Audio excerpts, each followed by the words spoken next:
আসসালামু আলাইকুম।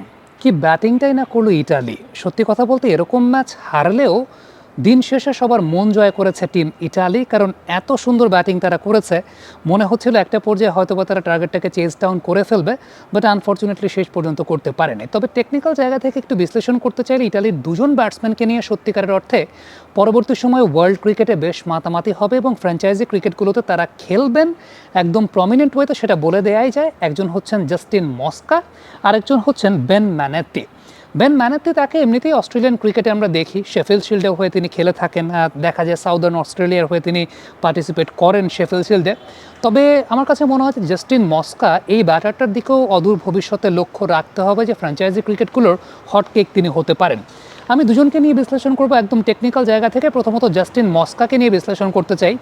এই ব্যাটারটা ভেরি মাচ ক্লাসিক্যাল ব্যাটার এবং এক্ষেত্রে একটা বিষয় উল্লেখযোগ্য, সেটা হচ্ছে কোনো ট্রিগার মুভমেন্ট তিনি নেন না, একদম জায়গায় দাঁড়িয়ে তিনি খেলেন। বিশেষ করে ইনসাইড দ্য লাইন বলে গিয়ে তারপর অফ সাইডে যে শটগুলো তিনি খেলেন, স্কোয়ার কাট কিংবা স্কোয়ার ড্রাইভ, এগুলো একদম মন্ত্রমুগ্ধের মতো চেয়ে দেখতে হয় সত্যি কথা বলতে। এই টাইপের ব্যাটারদের সবচেয়ে বড় স্ট্রেংথের জায়গা, মানে একজন অ্যানালিস্ট যখন কম্পিউটারে বিশ্লেষণ করেন তাহলে স্ট্রেংথের জায়গাগুলো আসলে কোন কোন জায়গায় ফোকাস করেন। আমি যে জায়গাটা ফোকাস করেছি, আপনি প্রত্যেকটা শটের ক্ষেত্রে একটা বিষয় খেয়াল করে দেখবেন, তা হচ্ছে কানেক্টিং পয়েন্ট, অর্থাৎ ব্যাট এবং বলের সংস্পর্শে ঠিক যেই পয়েন্টটাতে আসছে ওই পয়েন্টটাতে তার মাথার পজিশন কখনোই স্টাম্প লাইন পার করে যায় না।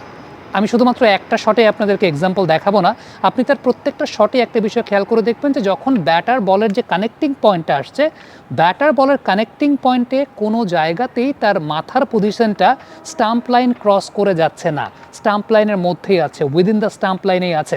আবারও বলি, এমনিতেও তিনি যে কাজটা করেন সেটা হচ্ছে কোনো ট্রিগার মুভমেন্ট নেন না, জায়গায় দাঁড়িয়ে থেকে খেলেন। তবে মাথার পজিশনটা তার কখনোই পড়ে যায় না। এই পেছনে সবচেয়ে বড় যে কারণটা সেটা হচ্ছে তিনি অলওয়েজ প্রত্যেকটা শট খেলার সময় যে বিষয়টা আমরা দেখি, হেড পজিশনটাকে সামনে নিয়ে নেন, হেড পজিশনটাকে পেছনের দিকে না, হেড পজিশনটাকে সামনের দিকে রাখেন।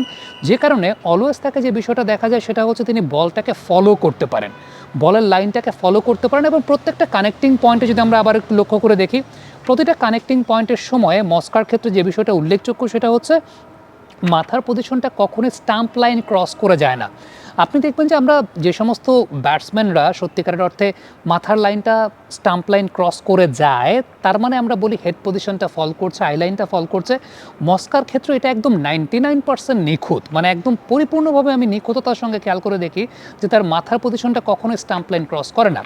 এবারে বেন ম্যানেত্তিকে নিয়ে কথা বলতে চাই। Ben Manetti, he is a finisher, he is a damn good finisher. এবং আমি তার এর আগে শেফিল্ড শিল্ডের ম্যাচগুলো দেখছিলাম, ইউরোপিয়ান ক্রিকেটেও তিনি যখন ফ্র্যাঞ্চাইজি লিগগুলো খেলেন, ইভেন কানাডাতে গ্লোবাল টুর্নামেন্টেও মনে তাকে দেখেছিলাম। তার ক্ষেত্রে যে বিষয়টা উল্লেখযোগ্য সেটা হচ্ছে অনেক ওপরের দিকে ব্যাটটাকে তিনি রাখেন, অনেকটা বেসবলীয় স্টাইলে, একদম হাই ব্যাক লিফট, একদম স্ট্যান্ডিং পজিশনে তিনি দাঁড়িয়ে থাকেন। আর আপনি যদি অ্যাজ অ্যান অ্যানালিস্ট কম্পিউটারে তার ব্যাপারে বিশ্লেষণ করতে চান, তাহলে যে বিষয়টা আসলে সবার আগে চোখে পড়ে সেটা হচ্ছে তার ফুটওয়ার্ক বলতে তিনি যে সময়টায় বল ফেস করছেন ওই সময়টা অলওয়েজ ফ্রন্ট লেগটাকে ক্লিয়ার করা অবস্থায় তিনি রাখেন, অর্থাৎ তার ফ্রন্ট লেগটা অলওয়েজ ক্লিয়ার্ড অবস্থাতে থাকে। আপনি প্রত্যেকটা শটে very much leg side oriented, তিনি লেগ সাইড ওরিয়েন্টেড ক্রিকেটটাই খেলে থাকেন এবং লেগ সাইড ওরিয়েন্টেড ক্রিকেটারদের জন্য ফ্রন্ট লেগ ক্লিয়ার রাখাটা খুব ইম্পর্টেন্ট। তিনি যে ট্রিগার মুভমেন্টটা নেন, তার ট্রিগার মুভমেন্টের ক্ষেত্রে যে বিষয়টা উল্লেখযোগ্য, কখনো অ্যাক্রস শেপে চলে যায় না, মানে পেছনের পাটা দিয়ে একটা বেজ নেন, দেন সামনের পাটাকে কখনো পেছনের পায়ের সাথে ক্রস শেপে তিনি রাখেন না, ফ্রন্ট লেগটাকে অলওয়েজ ক্লিয়ার করা অবস্থায় রাখেন। দিস ইজ নাম্বার ওয়ান, ফুটওয়ার্কের জায়গাটা যেটা সবচেয়ে উল্লেখযোগ্য, একজন ব্যাটসম্যানের অ্যানালিস্টরা এই বিষয়গুলোই দেখে। দ্বিতীয়ত যে বিষয়টা উল্লেখযোগ্য সেটা হচ্ছে যে ক্রিজটাকে ব্যবহার করতে পারার দক্ষতা। সো তার ক্ষেত্রে উল্লেখযোগ্য যে বিষয়টা সেটা হচ্ছে তিনি স্পিনাররা যখন বোলিং করেন ম্যাক্সিমাম টাইমে আপনি দেখবেন যে ক্রিজটাকে তিনি ব্যবহার করছেন কীভাবে, লেগ স্ট্যাম্পের অনেক বাইরে সরে এসে তিনি ব্যাটিং করছেন, সরে এসে রুমটা ক্রিয়েট করছেন। নর্মালি বর্তমান সময়ের স্পিনারদেরকে দেখা যায় যে অনেক বেশি মাত্রায় উইকেট ওরিয়েন্টেড বোলিং করেন। সো স্পিনারদের এগেনস্টে যখন তারা ফেস করেন, অফ সাইডে খুব বেশি রুম পাওয়া যায় না বা স্পিনাররা খুব বেশি রুম দেন না। ম্যানেত্তি যে কাজটা করার চেষ্টা করেন সেটা হচ্ছে তিনি সরে গিয়ে রুম প্রডিউস করার চেষ্টা করেন, মানে ক্রিজটাকে তিনি অনেক বেশি মাত্রায় ব্যবহার করার চেষ্টা করেন বা ক্রিজটাকে তিনি ব্যবহার করেন বেশি। আবার আপনি দেখবেন যে ট্রিগার মুভমেন্ট নিয়ে অনেক সময় অফ স্ট্যাম্পের বাইরেও চলে যাচ্ছেন, বাট প্রত্যেকটা ট্রিগার মুভমেন্ট বা ক্রিজ ব্যবহার করার ক্ষেত্রে যে বিষয়টা উল্লেখযোগ্য সেটা হচ্ছে শট খেলার সময় ফ্রন্ট লেগটাকে ক্লিয়ার রাখেন।